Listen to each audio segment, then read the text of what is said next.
La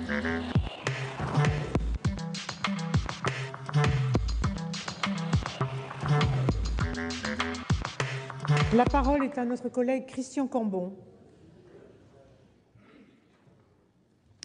Madame la Présidente, Madame la Ministre, nous voici donc au terme de ce débat. Dans quelques minutes, Madame la Ministre, vous pourrez goûter à la satisfaction d'une promesse tenue, enfin une, par le président Hollande. Quitte à avoir perdu le combat de la morale, quitte à perdre celui de la croissance et de la lutte contre le chômage, autant gagner dans les réformes de société, celle-là au moins ne coûte pas cher. Elle donnera au moins, cette réforme, satisfaction à un groupe de pression très branché parisien, LGBT, qui sera devenu ainsi le logiciel de toute pensée en la matière. Mes chers collègues de province, chers collègues de gauche de province, il vous sera utile de raconter tout cela dans vos réunions de maires. Croyez-moi, le succès vous sera garanti. Ainsi, ce bel édifice du mariage, qui depuis des siècles a organisé la rencontre d'un homme et d'une femme pour construire leur vie ensemble et se faire ce don réciproque de concevoir et d'élever un enfant, cet édifice aura vécu. Vous vous serez obstiné jusqu'au bout à en détourner le contenu au profit d'une autre union tout aussi respectable, mais tellement différente, l'union de deux personnes du même sexe. Au terme de ce débat, c'est un sentiment de triple gâchis que nombre de collègues ressentent aujourd'hui. Gâchis dans la méthode, effectif minimal de vos groupes, utilisation compulsive du scrutin public, cela ne trompe pas. C'est le signe d'un cadenassage du débat. En d'autres temps, nous avons connu cela en front renversé. Nous l'avons payé très cher. Plutôt que d'adresser des compliments flatteurs et fondés à nos chefs de file, Madame la Ministre, vous auriez été mieux inspirés de prendre en compte leurs amendements.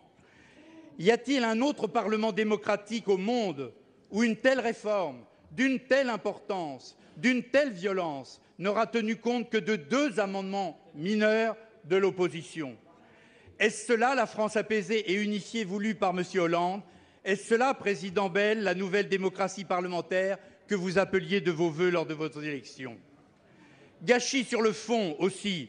Ce débat divise les Français. Nous aurions pu les réunir en votant une union civile, comme tant d'autres pays européens. Notre majorité, en d'autres temps, aurait dû le faire. Votre majorité aussi aurait pu mieux faire. Aujourd'hui, vous allez redonner par ce vote plus de force et plus d'ampleur à la protestation qui va grossir.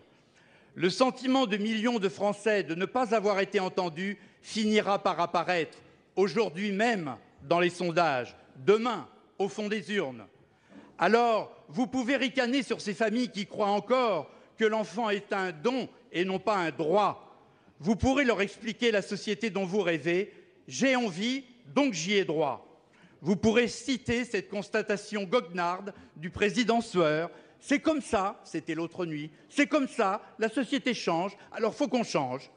C'est sûrement avec des jugements d'une telle portée que les juristes qui nous regardent ont écrit quelques règles intangibles d'un droit que le monde entier nous envie.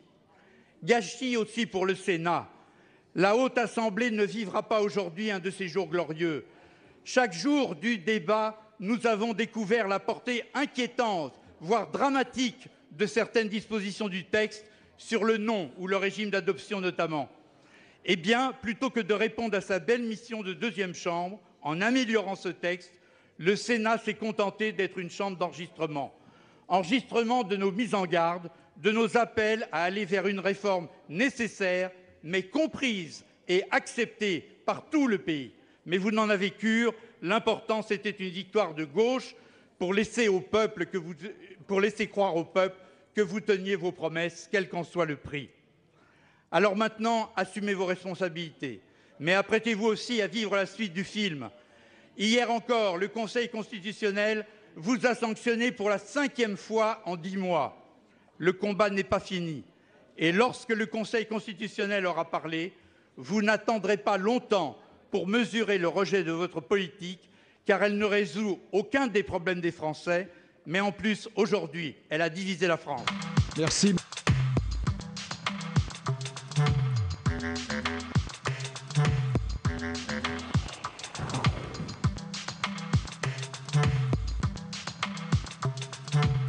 Merci.